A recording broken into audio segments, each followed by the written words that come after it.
नमस्कार, फिर पैसा बोलता है में आपका स्वागत है। आज मार्केट गिरी है, भारी गिरावट नहीं है लेकिन गिरावट है।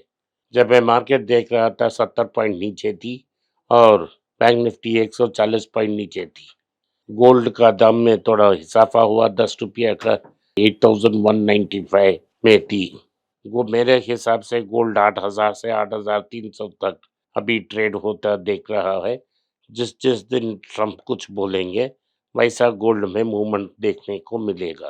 पिछले 2 दिन या 1 हफ्ते में ट्रम्प ने एक नरम रूप अपनाया और टैरिफ की एग्जम्पशंस की बात की। लेकिन उन्होंने कल कहा, जैसे भारत में लोग कहते हैं कि 2014 में ही भारत को इंडिपेंडेंस मिला, वैसे ही उन्होंने खुद कह दिया कि अप्रैल 2 लिबरेशन डे अमेरिका का होगा टैरिफ के कारण।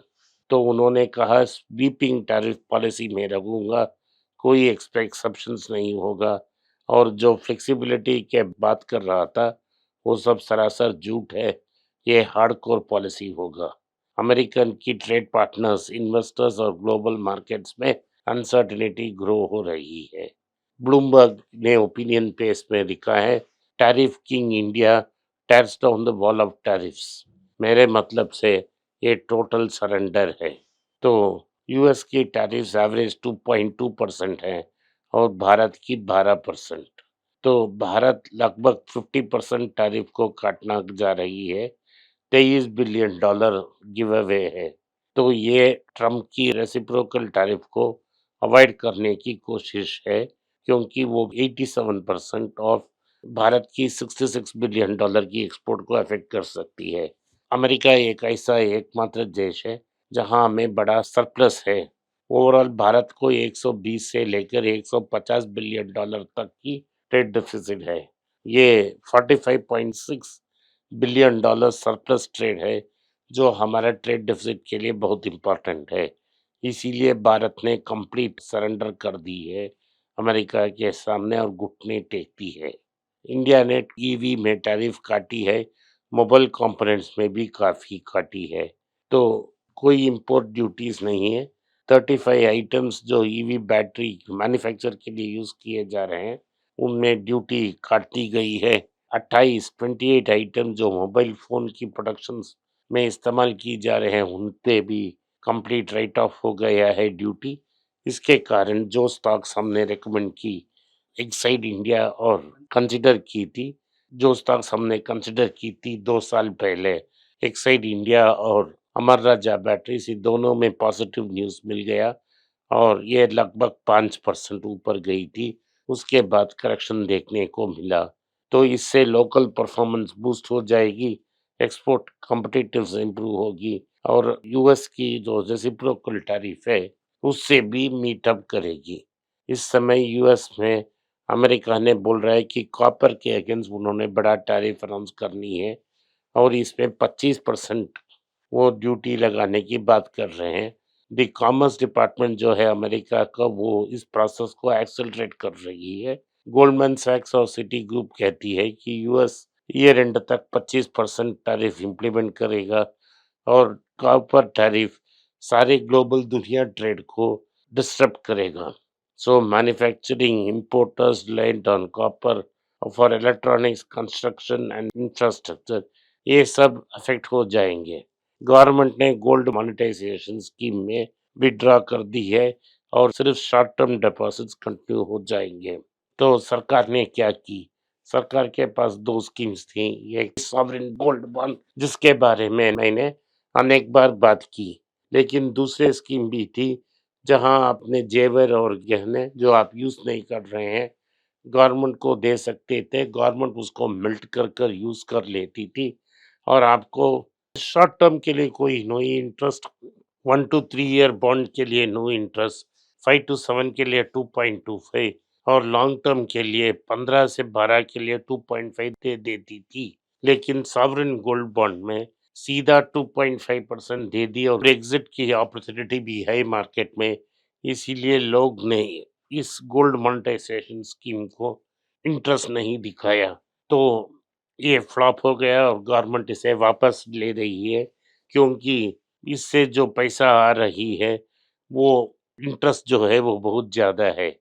दो गोल्ड सॉवरेन बॉन्ड है, जहाँ उन्होंने एक पार्शियल रिडेम्पशन की अनाउंस की, उसमें कोई रुचि नहीं दिखा रहा है। लगभग $1 बिलियन रेज़ किया गया, प्राइस बहुत कम था और 14.7 tons of gold, sovereign gold bond redemption के लिए रेडी थे। लेकिन उसके बावजूद रिडेम्पशन सिर्फ 0.5% हुई है, तो गोल्ड एक नया रिकॉर्ड कायम कर रही है।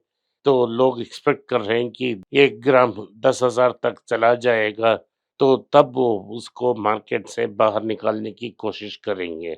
Average gold price of outstanding SGBs 2017 to 2024 as of now 4,883 के आसपास है। करंट गोल्ड डिमांड है 8,844 रुपया। तो इन्वेस्टर्स बेट कर रहे हैं कि गोल्ड की दाम और ऊपर जाएगी, इसीलिए उनको रिटर्न्स बेटर मिलेगी।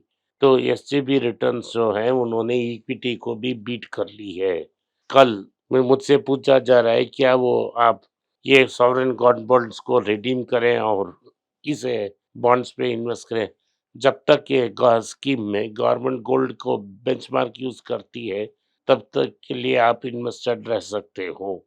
दिल्ली गवर्नमेंट ने वर्डिक्ट दिल्ली हाई कोर्ट ने रिसिडी प्लाम नाम का एक मस्कुलर राष्ट्रफी ड्रग पे जो रॉश की पैटेंट थी कि आप नाटकों को बैन करें इस प्रोडक्ट तैयार करने से, वो तो निकल गई बाहर।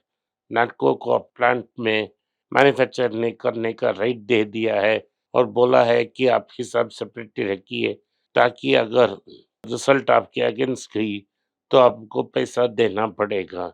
तो रिशिदी सम ये एक एग्जाम्पल है कि क्यों हमें नाटको ओनरशिप चाहिए, क्योंकि एक dose of drug single dose 16 crore होता है और ये जो वीक डोजेस हैं वो 22 लाख से लेकर सब 72 लाख तक साल की होगी। इसीलिए इस स्टॉक को नाटको ने बताया कि इस ड्रग को वो 3,000 में बिलिंग करने के लिए तैयार हैं। ये 99% ड्रॉप है एनुअल कॉस्ट में। यही आज की न्यूज़ है। इंडसइंड बैंक ने एक रिजल्ट अनाउंस की है। उन्होंने कहा है कि उन्होंने एडसन जैगर नाम का एक कंपनी को अपॉइंट किया है एक नया एमडी और सीईओ आइडेंटिफाई करने के लिए और shortlist candidates for deputy CEO, और ये शुरुआत है बोर्ड को कंप्लीटली रीडू करने के लिए। आज के लिए इतना ही। आपने इस पॉडकास्ट को सुना, इसके लिए मैं आपका आभारी हूँ। हो सके तो वीडियो को लाइक कीजिए, चैनल को सब्सक्राइब कीजिए और बेल नोटिफिकेशन दबाएं। इस वीडियो को अपने रिश्तेदार और दोस्त के बीच बांटें और उन्हें देखने की आग्रह करें। नमस्कार, धन्यवाद, जय हिंद।